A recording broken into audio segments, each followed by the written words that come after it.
What's going on, everybody? Welcome back to the channel. So today we're going to be going back into the TW series. We're going to be talking about offense, which ironically today is an offense day. So shortly after, or probably right before this video gets uploaded, I'll be heading into battle. So I'm really looking forward to it.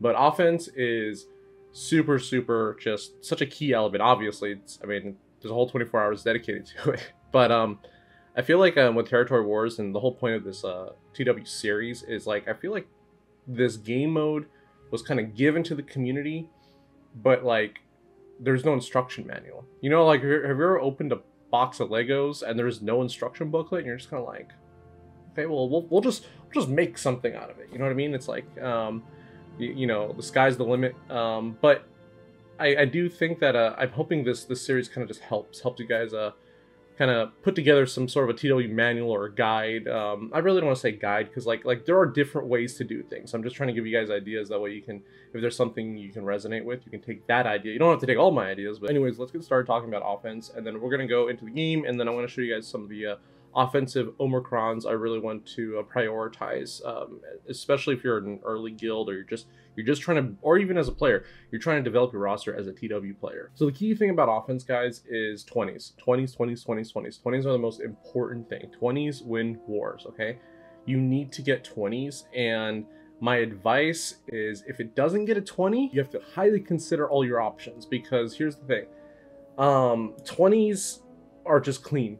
If it's a one banner drop, in my mind, when I see, oh, we're going to use this counter, we'll probably drop one banner. What's 1 times 50? Well, that's a 50 banner bleed for the zone. So like I said, even if you drop one banner every battle for every zone, that's a 500 banner net loss. And that's a lot of banners. I mean, obviously nobody's perfect in TW, but that is kind of like the goal. That's where I'm kind of setting the goalpost for you guys, is you want to strive to get to that level of gameplay, because that is what makes TW guilds amazing. That's what makes TW really fun and challenging, is trying to learn how to come up with better counter. Because sure, anything can kill anything almost in this game. You know what I mean? Obviously there's exceptions with some Galactic Legends like Leia right now, but for the most part, you can definitely kill anything. But the thing is, it's like, how clean do you want to be? And the thing is, every banner you drop, that's one less banner your opponent has to get. So like the idea is you want to force them to match what you're doing, and that might force them to change up their counter. If halfway through the war, if they're saying, hey guys, we're bleeding too much and they're not, they might have to, you know, really hunker down on their counters. So getting 20s is super important, guys. Absolutely important. Next thing I want to discuss is 2-shots. 2-shots are not bad, but please, for the love of God, if you're 2-shotting something, get that 15. You have to get that 15. You already dropped 5 banners in the first battle. You have to get that 15, no matter what. Now here's the other problem. If you fail and now it's a 3-tap, here's the thing. Here's the rule of thumb for 3-taps, guys. If you do not get a 10 banner win, that you have to back out. And the reason you back out is, or you let it time out, you don't finish the battle. The reason for that is, you know, after a team has 2 holds, there's no more penalty on the banners that can be acquired. So you got to get that 10. Get that 10. Do not get 9s. Do not get 8s. 7s. If you see a 6, boot that person. Do not get a 6. Please, you get the 10. It just, you're pissing away free banners. You know what I mean? Like I mean, I get it. People get frustrated sometimes, but like, you need to get that 10 on that triple tap or and beyond. You know what I mean? So that's just a quick tip about you know, multi-shots, so to speak. Now I want to also go back to talk about bleed. Sometimes you do have to accept the bleed. Sometimes if you do have a nice enough lead because you were getting 20s in the first couple of zones, you can definitely afford to bleed a couple times for certain counters. So like I said, the whole thing about like getting 20s is, you know, that's the goal. But realistically, like if your opponents are dropping banners, you can definitely consider some bleed just to keep up the momentum, because momentum is probably your most important like objective in the offensive phase. Because like I said, most guilds don't have everyone at the same time zone. So you got people in Europe, you got people, you know, in the United States, you got people all over the world. But it's really important to get those first 4 zones down as quickly as possible. You want to get to ships, because like I said, once you get to ships, it's like the game just reset. Everyone, because nobody's used their ships yet. Everyone has everything available. It's like your roster just got refreshed. So getting to ships is super, super important, guys. A really good goal to have would be to get the ships within the first like 10, 12 hours. Like ideally that'd be amazing, but obviously don't bleed, you know, don't hemorrhage your way there. You want to make sure you're as clean as possible to get to that point. Now, talking about being clean, you definitely want to make sure you have as many counters. You want to plan for as many things as possible. It's a little bit tougher for people that are outside the gauntlet because you guys don't know who you're fighting all the time. You guys, it's random for us. We know who we're fighting, when we're fighting, so we have weeks to months to plan. So that's I guess a perk that we have that I think a lot of people in the gauntlet kind of take for granted. But for people that are outside the gauntlet, you know, you're getting a random opponent with someone that's in your GP range. You know what I mean? So, but you guys have an idea. You guys have been playing TW long enough where you have an idea on what people around you are setting. So, and then you also know what you're comfortable with setting as well as what you're taking on offense. So you guys need to plan accordingly. And also something that I learned while being in the gauntlet is don't be afraid to end TW and still have leftovers. The one thing that, you know, is hard to, it's a hard concept to understand, guys, but there's been times where, you know, we have Galactic Legends on offense and we don't use them at all in the war. And, you know, that happens rarely with a GL, but most times we'll still have, like, you know, Boba Fett, Sign of Jango. We didn't use them that war. And a lot of that has to do with just the fact that our rosters are huge. They're just so big now that we've outgrown, you know, the board size. So don't feel like you have to use everything in a single war. Now, obviously, a lot of you guys, maybe your rosters aren't that developed, so you're not to that point. But I'm just throwing this out there because I think a lot of people are starting to get pretty close to that area where, like, you know, you just have so much, like, you know, ammunition. You don't need to use it. And it's all about efficiency at the end of the day. So I mean, and like, you know, the reason, you know, sometimes we never use that one GL, even though we full cleared, is because, well, that one GL wouldn't have gotten us a 20. It's all about efficiency. It's all about getting 20s. If you have a better and specific and more direct counter to what they set on defense, use that over the Galactic Legend. I know it sounds silly. I know it sounds dumb, but I'm telling you right now, like, that's just how big our rosters are these days. We have so many characters that you do have leftovers, and honestly, don't feel bad about leftovers. You know, I kind of like to refer leftovers to the Second Amendment a little bit. It's like, you know, I'd rather have them and not need them than need them and not have them. You know what I mean? If that makes sense. So that is kind of an interesting concept, I think. Just like, you know, not using all your GLs in a TW. It's like, well, sometimes they set something that forces you to use a more efficient counter, and that's honestly all it is at the end of the day. So let's get my face off the screen and let's go into the game, and I'm going to show you guys some of the highly recommended Territory Wars Omicrons for offense that we can, you know, kind of get you guys jump started. And yeah, they'll give you guys a good starting point on, like, kind of what to do. Alright, so this is a quick list of a lot of Territory Wars Omicrons that I think just perform better on offense. Some of them can go on defense, but I'm not going to go through all these in that much detail. I kind of did some videos on Territory Wars Omicrons already, so if you guys want to go check those out, please go ahead and do so. But Grand Inquisitor,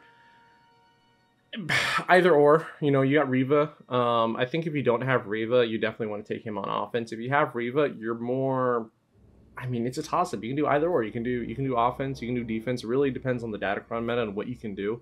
It's all about value, where you get the most value out of them. Trench is great for killing Grievous. Grievous is a tricky squad because Grievous is one of those teams that just causes bleed. Grievous on defense can always just, is guaranteed to pull banners if not get holds. So he's a tricky one to, you know, if you're trying to be efficient, he's just tricky. So Trench does a really good job at getting 20s on Grievous. It does feel like a little bit of an overkill. I personally like Trench on offense, but I feel like a lot of times you're going to see him on defense just because the RNG over the tank tech goes is really unpredictable, and it's not really something you can exactly plan for. Boba Fett, Sign of Jango, he should never be on defense, ever. Always going to be killing Lord Vader's easy. Mara Jade, great way to deal with gas, honestly. She can go on defense, but I think her value resonates with more offense. Fulcrum, and I'm just talking about Fulcrum by herself, not with Ufu Cal. But I think by herself, well, yeah, you can't set her on defense, so that's never mind. I'm not even gonna go there. Yeah, offense only if she's by herself. Duh. Juhani really makes Starkiller amazing. Like I said, Starkiller, it's the best version of his kit in Territory Wars. Either or, defense, offense. I actually think you have an even split here in terms of value. I think maybe defense, depending on the Datacron meta, and usually the Datacron meta sways towards this team having more value on defense, but offense, you can definitely do some cool things there. Sana Staros, the only reason you set her on defense is if you know your opponents don't have Tuskens. Tuskens at super low level, not even unrelic Tuskens, can take out Sana, like, easily. They are a hard counter to her kit, so I would highly recommend only putting her on defense if you know your opponents don't have Tuskens. But for the most part on offense, she's a good B team. She's a good cleanup. She's a good, like, overpowered cleanup team to help you get that 15. Phasma, oh man, this one is just, like, the value on Phasma in offense is just, it's probably the best. It honestly is the best value. There are so many things in different ways you can run her team with her Omi, but yeah, guys, like, honestly, if you can learn how to master Phasma, like, early, in terms of if you're just an individual player trying to build up your TW roster, or a guild that's just trying to get serious, learn how to master Captain Phasma. Because I can tell you right now, it is a get out of jail free card for a lot of teams. Like, she just, and like I said, everyone kind of has her now because thanks to the live stream bundles, everyone kind of has her. So and like I said, my first order is not impressive at all. So the investment is, the return on investment is huge. Like, you don't have to put a whole lot into it, but the more you put into it, the better it is. Just like, I mean, it's really, really good. I cannot overemphasize how much Phasma brings to the table in terms of offense. Haven't really used Princess Nisa a whole lot yet, but I'd imagine she's probably better on offense than defense. You know, you do start the battle with 100% turn meter, so you kind of are in the driver's seat, like, right when the battle starts, which is kind of cool. I really like that about Romy. Skiff card Lando, I'm going to start calling him Homeless Man because I don't know where he fits. But if you do bring Jabba on offense, which, you know, sometimes you do, you definitely put him in as the 5th with his Omi, because his Omi is really, really good as long as you are in control of it. If the game is in control of it, it's not so great, because, you know, the AI doesn't play him very well, and he kind of has a lot of abilities he's trying to juggle, so sometimes he doesn't take advantage of his Omicron and all the cool things that it can do, but usually the AI just chooses not to.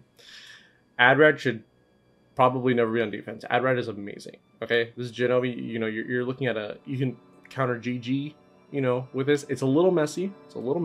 But you can get a 20 on GG because Adrad brings everybody back. But Jin just does a lot of stuff. Just a lot of cool things. It's a really good Omi to take out, like, B teams as well, like, cleanly. I really, really can't overemphasize being clean, guys.